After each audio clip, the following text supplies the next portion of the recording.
pembebasan PKB ini berlaku hanya untuk satu kendaraan dan tidak menutup kemungkinan rekan-rekan ini memiliki kendaraan lebih dari satu.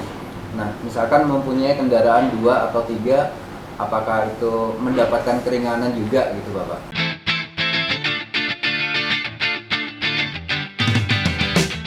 Hey, halo semua. Kalian sedang menyaksikan konten terbaru dari Virtual Police Samarinda.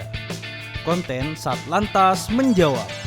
Di sini, semua pertanyaan soal SIM, pajak, serta tilang yang masuk lewat komen dan DM di Instagram serta YouTube Virtual Police Samarinda akan langsung dijawab oleh bapak-bapak serta ibu-ibu polisi nih.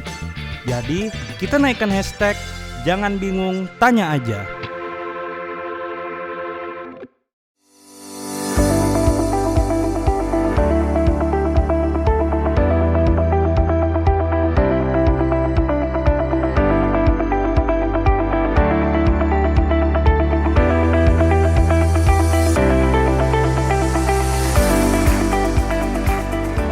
Selamat siang Pak Bambang. Begini Pak, saya bersama dengan teman-teman ojek online datang ke kantor Samsat. Ada yang sedikit mau kami pertanyakan tentang program pembebasan pajak bagi kendaraan ojol dan plat kuning di Samarinda. Iya, terkait dengan adanya kebijakan Bapak Gubernur khusus di pemerintah Provinsi Kalimantan Timur, saat ini pemerintah daerah telah mengeluarkan suatu program yaitu pembebasan pokok pajak kendaraan bermotor. Untuk angkutan umum, jenis angkutan kota dan sepeda motor. Sepeda motor ini khususan lagi terhadap ojek online untuk kendaraan roda 2. Sedangkan angkutan kota dalam trayek ini khusus yang berplat kuning.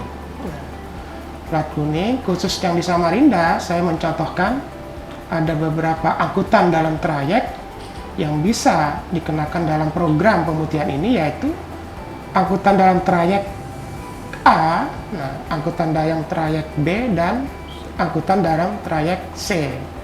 Terkait dengan program adanya pemutihan pajak kendaraan bermotor ini tidak lain menindaklanjutin program dari pemerintah daerah oleh Bapak Gubernur memberikan apresiasi pada khususnya ojek online dan angkutan dalam kota ini dalam meringankan beban masyarakat terkait dengan dampak dari penyesuaian harga dan kemudian adanya kenaikan BBM kemarin yang kita ketahui bersama, dan juga pada saat ini memang belum redanya wabah COVID. Nah, jadi tindak lanjut itu Bapak Gubernur memberikan apresiasi dengan mengeluarkan kebijakan berupa pemutihan pokok pajak kendaraan bermotor. Nah, hal-hal lain yang perlu dipertanyakan kami persilahkan.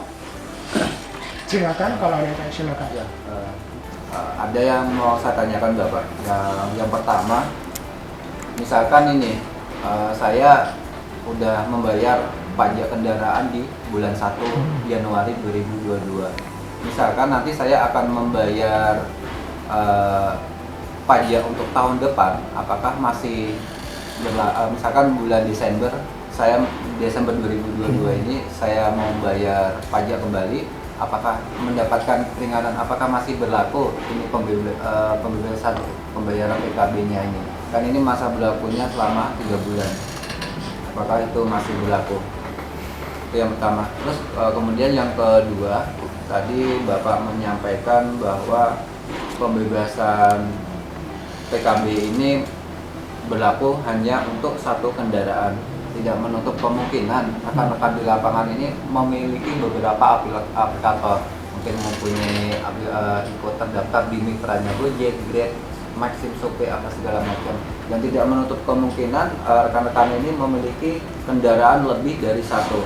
Nah, misalkan mempunyai kendaraan 2 atau 3, apakah itu mendapatkan keringanan juga gitu Bapak untuk kendaraan pembebasan pokoknya ini?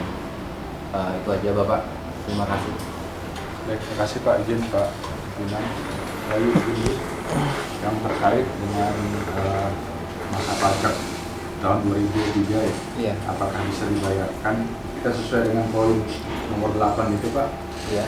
Setiap wajib pajak hanya berhak mendapat 1 kali pembebasan pokok PKB Iya. untuk pembayaran PKB masa pajak tahun 2022. Masa laku pajak yang berakhir pada tanggal 1 Januari 2022 sampai dengan 31 Desember 2022. Artinya yang masa pajak dari tanggal 1 Januari 2022 sampai 31 Desember 2022. Iya. Itu saja yang dibebaskan. Oh iya. Berarti Bapak kalau memang ingin membayar yang tahun 2023 walaupun 60 hari sebelum jatuh tempo itu sudah dibuka di sistem, Iya. itu tidak dikenakan pembebasan Pak. Jadi tetap Iya. normal Pak Lain. pembayaran. Kalau Bapak ada memiliki kendaraan lain, Iya. tapi Bapak daftarkan di aplikasi yang lain, itu bisa Pak. Oh, Asal bisa. dia sama Nopol. nopol yang didaftarkan di aplikasi itu dengan di Bisa. Yang penting beda aplikasi ya. Iya. Oh iya. Kebetulan saya ada dua juga mati nih. bahwa bahkan kemarin juga ini ada yang menanyakan juga itu dari ini sempat ini misalnya dia Bapak punya motor 2 nih Iya. atas nama Bapak sendiri, di Gojek Bapak yang jalankan, kemudian di Maxim istri misalnya, Iya. itu pun masih bisa walaupun itu atas nama Bapak sendiri, dua-dua masih bisa kita berikan. Masih bisa. Karena di Maxim itu kan atas nama aplikasinya atas nama, keanggotaannya atas nama istri Bapak. Ada teman-teman bertanya di grup-grup WA masing-masing itu ada link yang tersebar untuk Iya. cara mendaftarkannya. Apakah itu benar atau gimana? Iya. Terkait dengan link tadi, Iya. link itu sebenarnya untuk mengantisipasi agar tertib awalnya itu dari provinsi bikin linknya itu. Tapi saat di pelaksanaannya link itu tidak jadi digunakan. Jadi kita teman-teman cukup datang ke Samsat, nanti petugas kami yang membantu untuk mengisi di link khusus kami itu. Jadi teman-teman ojol ini tinggal datang aja ke Samsat, tinggal proses verifikasi. Selanjutnya masalah link itu nanti dari petugas kami ya nanti. Tolong nanti disebarluaskan ke teman-teman ojol. Dan juga saya harapkan dimanfaatkan adanya pemutihan pajak ini sebaik-baiknya. Dan ini juga kami laksanakan di lapangan untuk fasilitas ojek online dan angkutan dalam trayek ini tidak ikut mengantri di umum. Nah, jadi jalurnya khusus, kami buatkan khusus biar tidak ngantri di layanan umum.